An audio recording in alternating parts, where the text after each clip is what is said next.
नमस्कार दोस्तों, मैं आपका होस्ट रवि रविंदर मेरे YouTube channel Ravi business house में आप लोगों का स्वागत करता हूं। दोस्तों, जैसा कि आप लोग जानते हैं कि आज के टाइम पे बेरोजगारी बहुत है और सभी के दिमाग में एक ही क्वेश्चन जाता है कि क्यों ना कोई दुकान डाल ली जाए। और दुकान में सबसे पहला ये दुकान आती है, किराना की दुकान। किराना स्टोर के बारे में जानना चाहते हैं लोग कि कैसे करें, कितना क्या बजट लगेगा। पूरी डिटेल में वीडियो बनाने वाला हूँ आज आप लोगों के लिए कि किराना की दुकान आप कैसे शुरू कर सकते हो, कैसे हमें इसको आगे बढ़ाना है, कैसे स्टार्ट करना है। ठीक है, तो वीडियो करते हैं शुरू। देखिए, सबसे पहले तो मैं आप लोगों को बता दूं कि इसके लिए सबसे पहले आप लोगों को अपनी दुकान चाहिए, अपनी जगह चाहिए। उसके लिए आपको किराए पे जगह नहीं चाहिए, क्योंकि बहुत भाई क्या करते हैं कि ये सोचते हैं कि हम ना किराए पे जगह लेके फिर काम कर लेंगे। देखो, हर चीज़ में कंपटीशन है। इसी तरीके से इस लाइन में किराना की दुकान में भी तगड़े वाला कंपटीशन है। तो ये मान के चलना कि 5, 7, 10 हज़ार से कम आपको दुकान नहीं मिलेगी। अगर जो दुकान 1-2 हज़ार रुपये में मिल जाएगी, वहाँ पे इतनी सेल नहीं होगी। सेल नहीं होगी तो वहाँ पे बैठने का कोई फायदा नहीं है। पर काम ऐसा करना है ना जिससे हमारा घर का खर्चा चल जाए। तो इतना 10 हज़ार रुपये के करीब का किराया मानना, और उसमें आप क्या बचाओगे? अगर किराया उसको निकाल के दे दोगे 30,000 रुपये की बचत होगी, तो 20,000 रुपये आपको बचे। 20 में कुछ नहीं होगा। बेस्ट है कि अगर आपकी घर की दुकान है, अपनी प्रॉपर्टी है, घर की जगह है, तो ही दुकान डालने की सोचना। दूसरा, लोकेशन अच्छी होनी चाहिए। दुकान कहीं पे भी, ये मत सोचना कि कहीं पे भी चल जाएगी, ऐसा कुछ नहीं है। ये सिर्फ कहने में ही अच्छा लगता है कि सारा सामान रख लो, कहीं भी रख लो, जंगल में रख लो, चल जाएगी, नहीं चलेगी। दुकान की लोकेशन अच्छी होनी चाहिए, तभी आपकी दुकान चलेगी।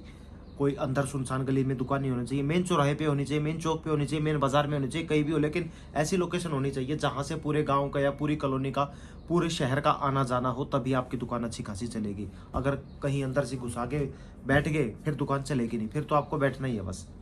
तो ये 2-3 पॉइंट तो बहुत मेन है। स्टार्ट करने से पहले ही बता दिया मैंने कि इस तरीके की लोकेशन अगर आपके पास है तो आप दुकान कर सकते हो, अदरवाइज सोचना मत फिर कोई और बिजनेस में घुस जाना। चलिए, ये तो होगी अब आपकी दुकान की लोकेशन की जगह के बारे में, लोकेशन होगी। अब बात करते हैं, शुरू करते हैं कि दुकान हमें कैसे शुरू करनी है। देखिए, अगर छोटी जगह है ना, मान लीजिए 10 बाय 10 की जगह है, 10 बाय 15 की है, 10 बाय 20 की साइज की कोई दुकान है, तो उसमें आपको लकड़ी की फिटिंग करानी होगी। लकड़ी की फिटिंग में क्या होता है कि बड़ी जगह है, उसमें आपको इस तरीके के रैक लगाने हैं। लकड़ी की फिटिंग छोटी जगह में कामयाब होगी, क्योंकि इस तरीके के रैक के लिए स्पेस चाहिए। मैं दिखा देता हूँ आप लोगों को, ये देखिए, इस तरीके के रैक के लिए ना आप लोगों को स्पेस चाहिए। और अभी स्पेस के लिए आपको लकड़ी की फिटिंग एक बेस्ट है, क्योंकि बीच में अगर छोटी जगह है तो बीच में जो ये सेंटर रैक होता है ये नहीं होगा। इस फिटिंग में ये सेंटर रैक है, क्योंकि स्पेस ज़्यादा है। इसलिए छोटी अगर दुकान है, कम जगह है, तो आप लकड़ी की फिटिंग कराना। अगर आपके पास जगह अवेलेबल ज़्यादा है तो मैं रिकमेंड करूंगा कि इस तरीके के रैक लगवाना। और आजकल के मॉडर्न ज़माने को देखते हुए इन्हीं का ज़माना है। अब छोटी दुकान होगी तो ये चलेंगे नहीं, बड़ी है तो ये चलेंगे, बड़ा साइज है, और इन्हीं का ज़माना है। आजकल कस्टमर खुद सामान उठाता है। ट्रेंड भी बना हुआ है कि भाई हमें जाके खुद देखना है। अगर एक सामान लेने आएगा ना, 3 लेके जाएगा, क्योंकि अंदर जाएगा वो कुछ ना कुछ ढूंढेगा। बड़ा फायदा है। ठीक है, तो ये हो गया लकड़ी की फिटिंग। अब होगी आपकी लकड़ी की फिटिंग होगी या रैक होगी, इसके बारे में। अब इससे आगे कहाँ बढ़ना है हमें? अब हमें माल भरना है दुकान में। दुकान में माल कहाँ से लाएंगे?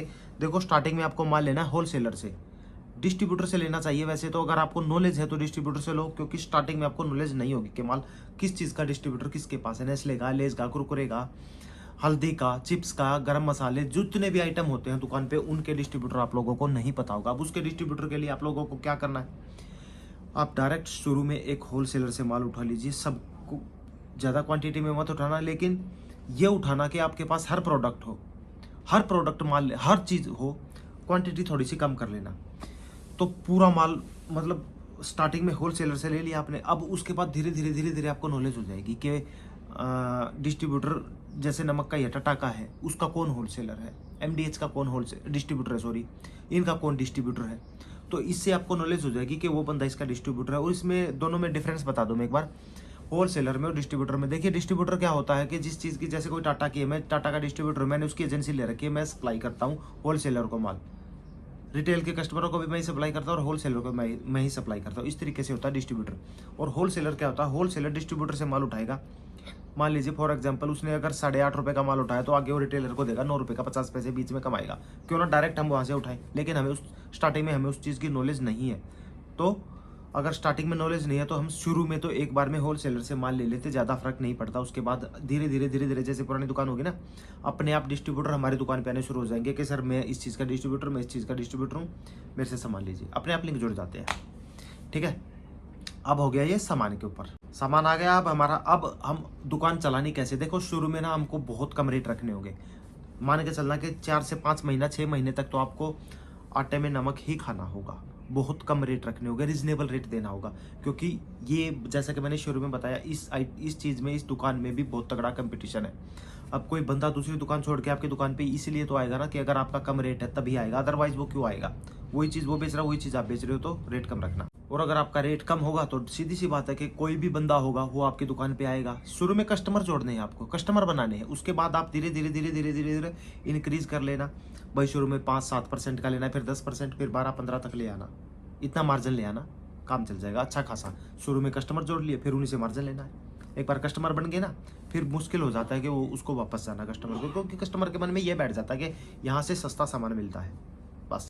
और एक चीज़ है, रेट के साथ साथ आप लोगों को सारा सामान भी रखना पड़ेगा दुकान पे। देखो दुकान पे अगर आपने दुकान कर ली है ना, अब ये तो है नहीं कि एक कस्टमर आ गया, उसको 10 आइटम की लिस्ट लेके आ गया, अब आपके पास तो 5 ही आइटम है, 5 के लिए फिर वो कहाँ जाएगा, दूसरी दुकान पे जाएगा? नहीं। इसी चीज़ के लिए आपको सारी आइटम रखनी है, नॉलेज ले लेनी है थोड़ी सी। 15 दिन, 20 दिन, 25 दिन दुकान करने से पहले किसी दुकानदार के पास बैठ जाना, आपको पता करना है कि मेरे एरिया में क्या क्या सामान बिकता है। आपको नॉलेज हो गई, ये आइटम बिकता है, फिर अपनी दुकान में सारा सामान भर लेना। उसके बाद दुकान शुरू करना, आपको ये नॉलेज हो जाएगी कि ये सामान हमारी दुकान पे सेल होगा, मेरे एरिया में ये दुकान सामान सेल हो रहा है। नॉलेज होगी, सारा सामान रखोगे। अब वो कस्टमर जो 10 आइटम की लिस्ट लेके आया, आपके पास अवेलेबल होंगे 10 के 10 दोगे, 5 हो गए तो नेक्स्ट टाइम पे वो आएगा ही नहीं, क्योंकि उसको लगेगा यार इसके पास तो पूरा सामान ही नहीं है, मैं इससे क्यों लूँ। नेक्स्ट दुकान से लेगा वो। बड़ी चीज़ें हैं। और लास्ट एक पॉइंट बता देता हूँ मैं, कुछ ना अपनी दुकान में ना कुछ यूनिक्स आइटम रखना। अगर गली मोहल्ले में, गली में, कॉलोनी में, गांव में कहीं पे दुकान है ना, तो कुछ ऐसा यूनिक आइटम रखना जो जिससे दूसरी दुकानों के कस्टमर आपके पास आए। देखो दुकानें तो जाहिर सी बात और भी होंगी, गली में, कॉलोनी में, मोहल्ले में, गाँव में और भी होंगी। अब उनके कस्टमर आपके पास कैसे है, कुछ ऐसी यूनिक आइटम रखना, जैसे कि आइसक्रीम है, आइसक्रीम का फ्रिज है, आइसक्रीम लेके रखो, दूसरी दुकान पे नहीं होगा। प्रिंटर है, प्रिंटर रखो, उस पर फोटो कॉपी निकालो, प्रिंट आउट निकालो, स्कैनिंग का सिस्टम कर दो। इस तरीके के 1-2 यूनिक आइटम अगर आपके पास हो गए ना, उससे कस्टमर जुड़ेगा। कैसे जुड़ेगा, देखो दूसरी दुकान पे ये प्रिंटर या आइसक्रीम नहीं है, अब आपके पास है, आपकी दुकान पे आएगा, इसके पास तो बहुत सामान है, यही सामान है, सस्ता भी सामान दे रहे हैं, वो कस्टमर जोड़ने के काम आएंगे। अब उसके पास वो प्रिंटर या आइसक्रीम नहीं है, उसका बेनिफिट आप लोगों को डायरेक्टली मिलने वाला है।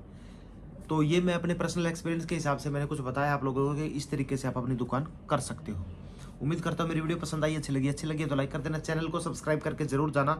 आप लोगों के लिए इसी तरीके की बेहतरीन वीडियो बनाने वाला हूँ मैं, ठीक है। तो मिलता हूँ नेक्स्ट वीडियो में, तब तक के लिए नमस्कार।